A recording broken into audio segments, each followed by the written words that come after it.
Welcome back into Talking Fitchburg. Boy, are you in for a treat today. It's a special Talking Fitchburg as part of the Historical Society series we do each month. Today we're going to be talking about a special person, Doug Morrissette, former mayor, passed away in 2019. And today I've got a panel here of employees that were part of sounds like he hired you guys, right? Is that correct? Correct.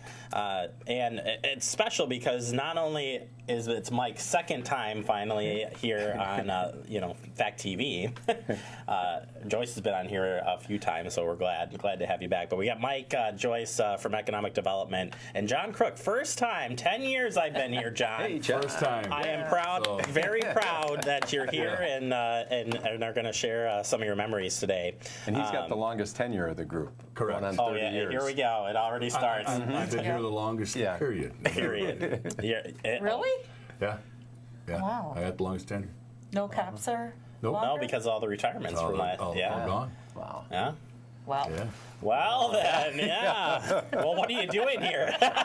He should have his own show then. Yeah, he exactly. should. Yeah. Or at least he has all Remember the way it used to be? Yeah. Oh boy.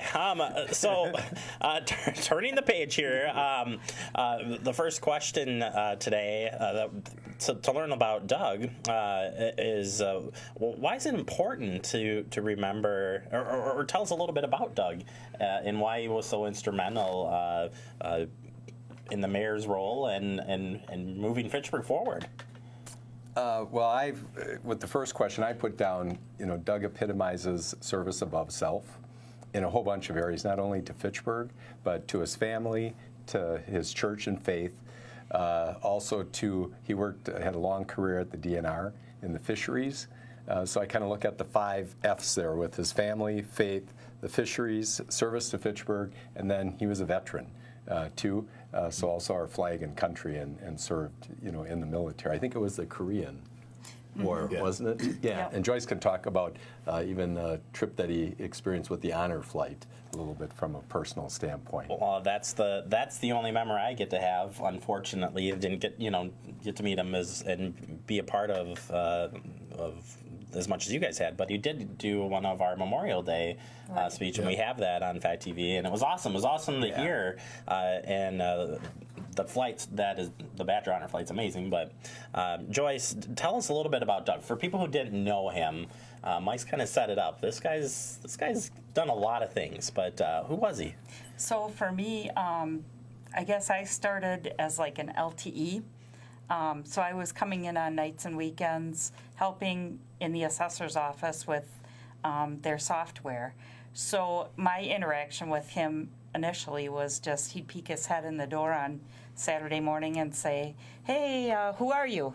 What are you doing here?" And then after the first week, it was next week he'd pop his head in and just check in, just want to make sure things are going, and just a classy stand-up guy. He reminded me a bit of my dad, and just very caring. John, the guy who's been here the longest, were you here before the city became a city? No, I was not here before the city. He was very instrumental in the city becoming the city. My first interaction was with him. He came back as a second term, or actually his first term mayor. So he hired me. The position came open to me on Thanksgiving, the day before Thanksgiving. I said I served as an interim for the building inspection until January 1st. He brings me office, sits me down, he says, "I like what you're doing. You're hired." That was the interview. But he was that's the way he was. If you were loyal, did your job well, you showed up on time. He was always very straightforward. He would never chastise you in public, but if you did something wrong, you would hear about it, behind closed doors. And I think that's where I learned a lot of my leadership skills from him, was that he was he led by example, and he was just he cut a big swath. He was always just people knew who he was, and he was always had that great big smile. And if he tell you a story, you have that little crooked grin too. Then it was like, so he just, as far as the city, he was just a outstanding ambassador. he made a lot of enemies. He made some enemies because he liked he thought his vision was good. But look where we're at now. I was going to His say, vision was. if you think of when he took over mayor and where we are today, Mike, and we talked a little bit about this earlier when you won the award for outstanding employee. But Mike, talk about the years of what he started and where it's led to today. Sure. The Economic Development Commission actually started under Jeannie Sealing and continued under Mayor Francis Huntley Cooper and Tom Kapp. But the actual Economic Development Department wasn't created until under Doug and Norma. So that happened in 1995. I started in September of 1995, and you couldn't have had a better mayor to launch that program with, from the support that you received across the board for the projects and also the vision, that he had there. And Joyce and I were talking about how when I started, he said, Mikey, he said, you need to work on getting us a hotel here in Fitchburg. That Fitchburg needs a hotel. And so we were, reaching out to people and developers and stuff. And then the first hotel flag that came forward wasn't quite at the caliber that we had hoped for in Fitchburg. It was kind of more of a budget, economical brand. And Doug and I sat down and we were both like, boy, we really want a hotel, but this just isn't the right fit for Fitchburg. And we made the collective decision that it was best to wait, and that the emphasis, and this was really helpful to me as a young staffer and being in economic development, that the focus was always on quality and doing what was in the best interest of Fitchburg. It wasn't to just do the fastest and the cheapest and the easiest, or take the first thing that came to us. It was always, what's that right fit and niche, and something that really was part of his long-term vision, for the community, out here. So we waited, and then, a little while later, a different product came forward that was a lot better fit for our residents and businesses that they would embrace, in our community. And I think as far as Doug, he was always doing the right thing. He was a man of his word. He was a straight shooter. And as John said, you could have spirited discussions behind closed doors when you were talking about issues and projects and things like that. But in a public setting, he always had our back, which was really much appreciated by us as staff. That's people. key as an employee, that the Yeah. administration has you. Because those public meetings, as you know, can be tough. Because on usually any project or issue, there's probably 50% with you, 50%, has concerns. And we're implementing policy from the policymakers and the elected officials, and it's really appreciated when they kind of back us up then when we're in the public meetings, when it gets a little heated and a little hot. Well, yeah, I think a lot of people don't understand government structure overall, and when you have the internal players in place that will back you and will be there for you, and when you get up to council and are there for you, I think that really makes a difference. And it sounds to me that Doug was that person. Joyce, from some of your early projects that you worked on with Mike and Doug, what's a project that stands out to you, or request maybe? So one of the things that when I first started that I think was something that's ongoing today that we're never gonna, and I'm glad I get this format to address this issue, is the post office.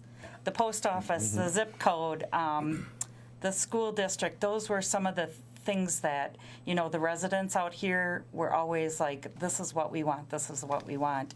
But, so we had an internal group, a postal committee, that was working with the federal government at the time when I started. And Mike was on that group, I was on that group, and there were a couple others. Bob Gorsuch from Oak Bank. Right, some business really? people. Yes. Okay. Yep. Yeah. I think Tom was on there too, wasn't he?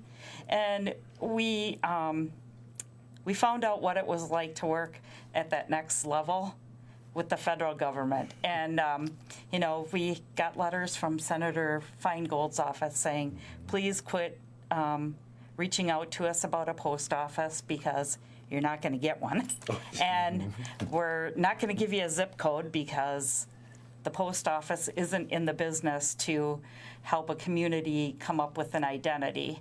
And we tried to make the case for the fact that the post office used the zip code for mail delivery, but the market uses it for so many different reasons, and that we really needed to have our own market identity as far as the census, all sorts of things. So that was one of the fights that Doug, even if we would get letters from Feingold's office, he still wanted us to keep moving forward. So that was one of the things that I thought was, something that his heart was always there. We can make it better. I have never heard that story before. That's interesting and great to hear. Why? Because we still have the letter from Senator Feingold's office saying, you better stop. We're looking at revamping the postal committee or the postal. They didn't want to build brick and mortar buildings anymore. So, we were fortunate enough to work with Sue's Hallmark to get a contract station, and that took many years. I don't know how long, but that was just one of the kind of quiet fights that we as staff did on his behalf and direction. That we never got a solution. Well, we did somewhat, but we never got kind of the solution that residents wanted. They wanted. We got the hybrid with. That we could use Fitchburg as an acceptable alternative. So when you look up 53711, Madison shows up as primary, but then Fitchburg is the acceptable alternative. So it took us like 2 years to get the Postal Service to agree to that. But then even after we got the official approval of that, sometimes when mail would go through Verona or Oregon, it still wouldn't get delivered. So then we had to kind of work locally saying, hey folks, we've got the official designation that we're an acceptable alternative, and finally the mail started getting processed correctly through those post offices. Which also led to people being able to look for Fitchburg's phone numbers, which was another, back in the day of the landlines, was Before a big smartphones. Yeah, was a big coup too. That's crazy. It is. That's impressive. I guess mine would be City Hall. He was very instrumental in building City Hall, designing City Hall. Yeah. Of course, we got the land, Mike might be exactly up, for $1 from Promega, and we had 10 years to build on the site. Well, we had the community center that was built in '88, and then so we were getting close to our 10-year, and Doug saw that. Our budgets back then were pretty tight. We weren't so well off as far as city government. So he stuck his neck out and didn't want to lose that $1 piece of land. And the building we got designed, he was very, very instrumental in doing it. Of course, everybody can complain now, 20 years down the road, we run out of space, but nobody can design for space needs. So we built everything here. It came under budget. A very functional, very flowing building. Even 20 years down the road, it's still state of the art. I know you guys, we remodeled your places, but you guys had offices. You guys were squeezed in at the community center. And we loved our sliver office. What are you talking about? But through a few remodels here and there, because we worked with you guys to tweak this area in here for you, but very little as far as remodeling. But we're busting at the seams now, so it's something that was coming. But yeah, very, very instrumental in getting this, and I worked with them hand in hand in this, and that was where you saw the real passionate side of him, I guess. Yeah. He wanted to leave. Right. I don't know if it's his legacy, but it kind of is his legacy of here we are. We moved into this modern building from that old dilapidated town hall. Basically, it used to be a fire station, used to be a police station, used to be, I'm sure they get the truck fumes from the truck bays and everything in Old Town Hall. I think you were in a closet there, weren't you? I got the last closet space there that they carved out in Old Town Hall. And this project really, I think, also sent a message from an economic development standpoint about the future of Fitchburg and where we were headed as a city. Because we were only, 12 years old as a city when we kind of started this whole process here. So it really sent a message not only to our citizens and our residents and also the businesses about where we were headed, and that we were really embracing being, and I think we even ended up on the cover of In Business magazine talking about Fitchburg being a 21st century community and everything. So it was an exciting time to be a part of it. And before that, we were the classic bedroom community. Sure. Yeah. High-end houses, high-end apartments, high-end. We'd build 180 houses a year, and that's all our expansion was. Once we got this new city hall here, once we got this plaza going, we got everything kind of rolled through, and everything, now we got all the high tech. We've got, a ton of commercial development, so it really has shifted from a bedroom community to people are really starting to look at us strongly for development. And I agree with Mike. That was a key component for that now we're a city, we're here. Mm-hmm. I think one other kind of unique thing is he brought all city departments as a one-stop shop here. Before we had a utility building on McKee Road. We had police at Lacey Road. We were at the town hall / city hall. But he wanted, and the rec department was actually in the community center. So he wanted a one-stop shop. He wanted you to be able to come and, be able to do all your business at one location. So that was, some people bucked it because they weren't used to having the mayor walk around, and see. But I think it was a really good idea, and there we go, good idea, and very efficient. Yep.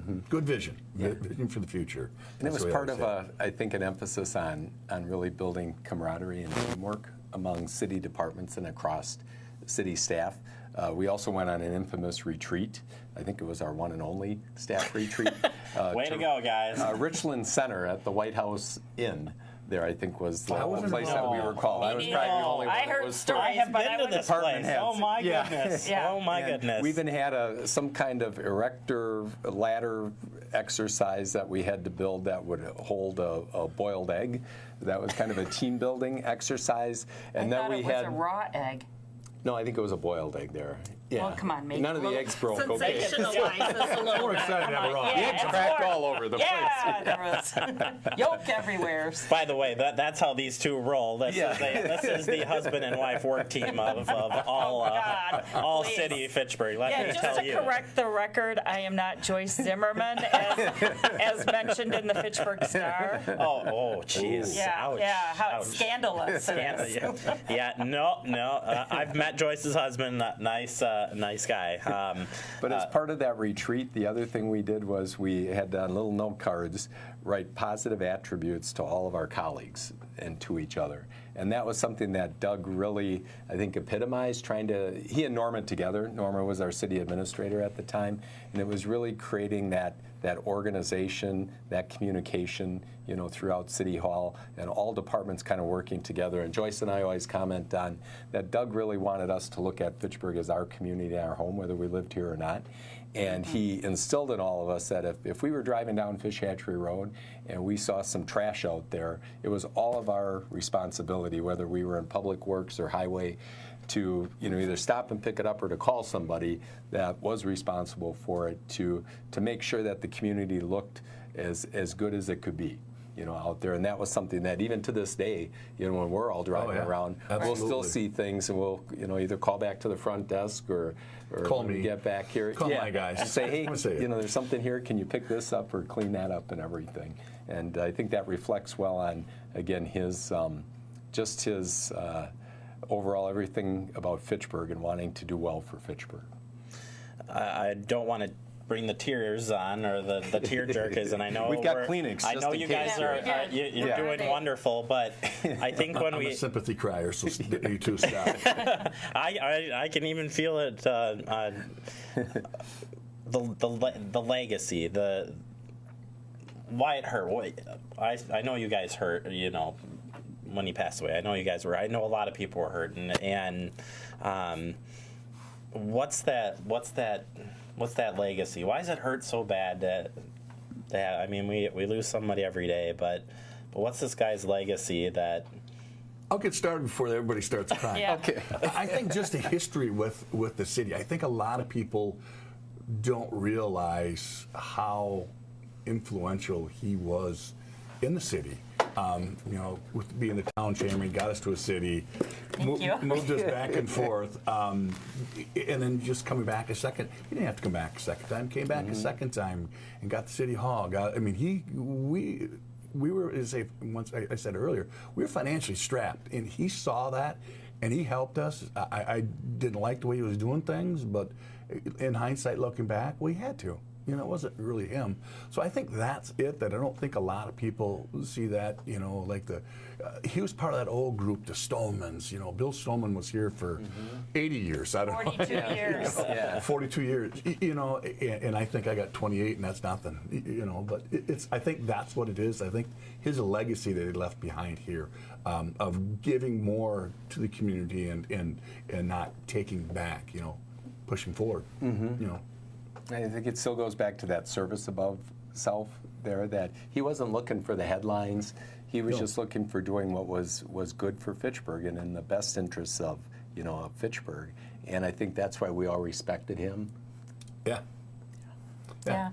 He wouldn't do anything that, just like everybody in this room.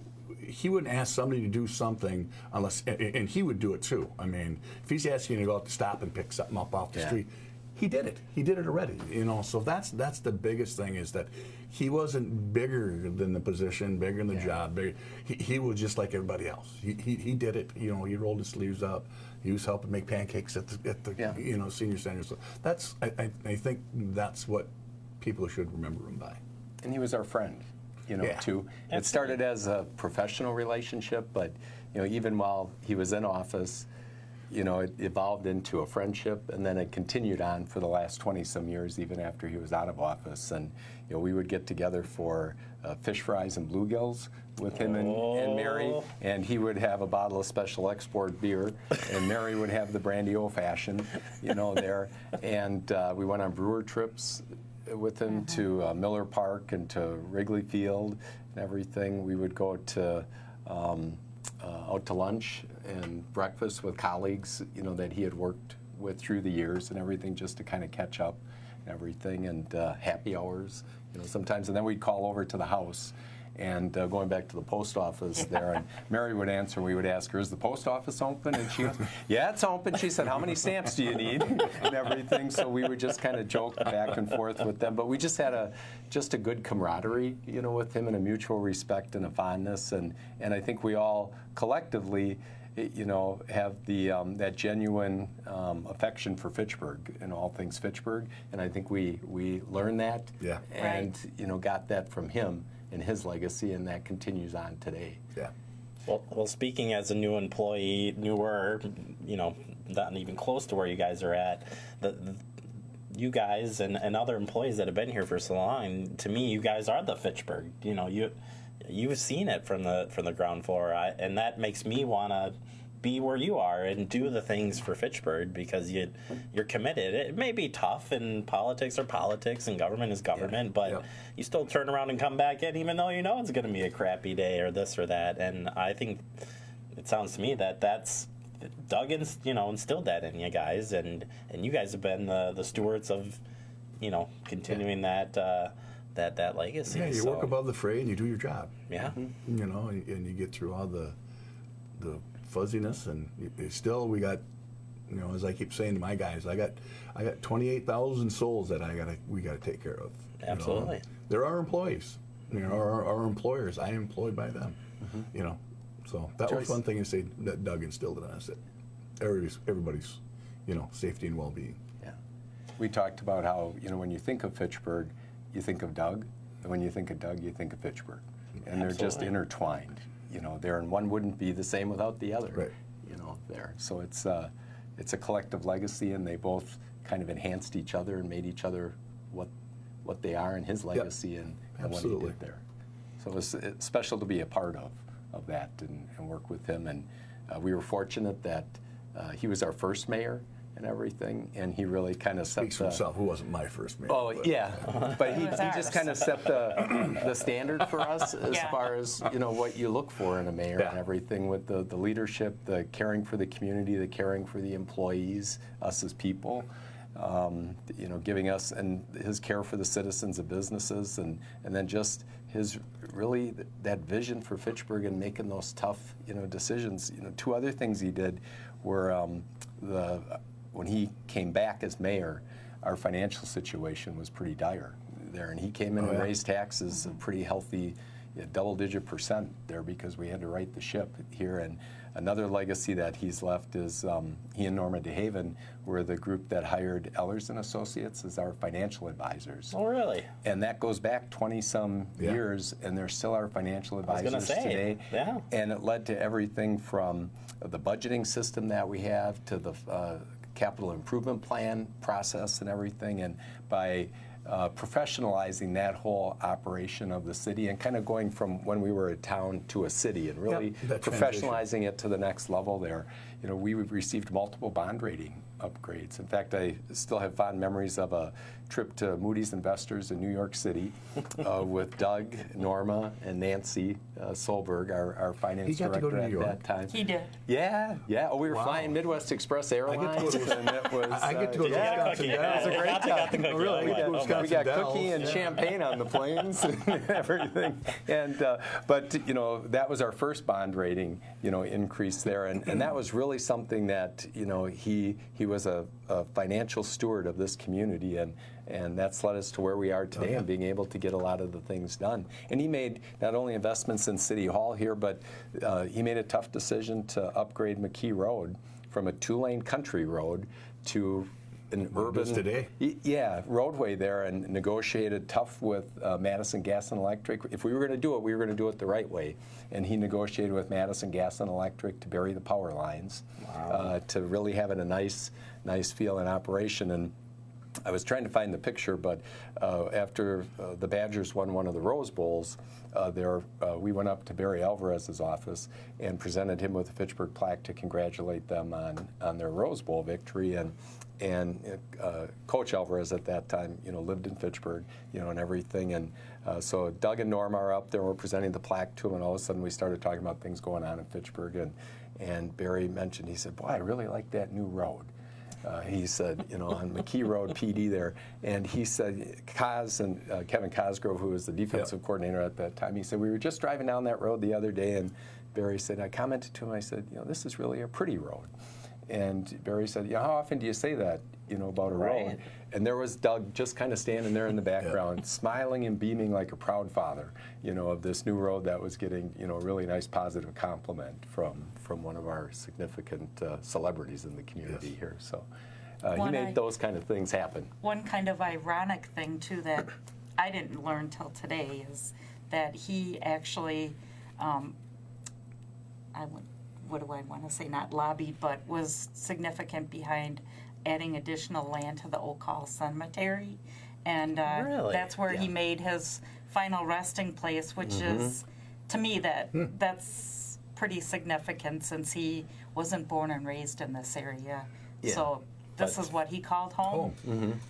So he started the process to acquire the land. I think the transaction actually happened under his successor, Mark Vivian, but he put that process in motion. Yeah. Wow. There were a lot of things like that I think that he did that were significant that other mayors, we've all worked here for 20 plus years, so we've seen some initiatives that we've all put our heart and soul into under one administration, and the next one comes in and they're like, no, that you can stop working on that. And it says a lot to me that a lot of the things that we were working under him continued on. I thought that was important, and it's telling of who he was. And they were generational projects that really set the foundation to build upon as a community there, and that we're still building upon. Absolutely. Today, Hatchery Hill was a development that started coming together under his watch. Wow. There. Yep. And his wife worked at Powerbox grocery store, Mary did, which was up in the Fitchburg Ridge Shopping Center. And this goes to show you again how Doug had the best interests of the community at heart. Here, his wife works at that grocery store, but yet there was a need to have more grocery space, here in Fitchburg. So I remember a trip to Milwaukee. It was Doug and I, and then Jeff and Sharon Fauerbach. and we went to visit the new Pick and Save grocery store in downtown Milwaukee in the East Point Commons area. There, excuse me.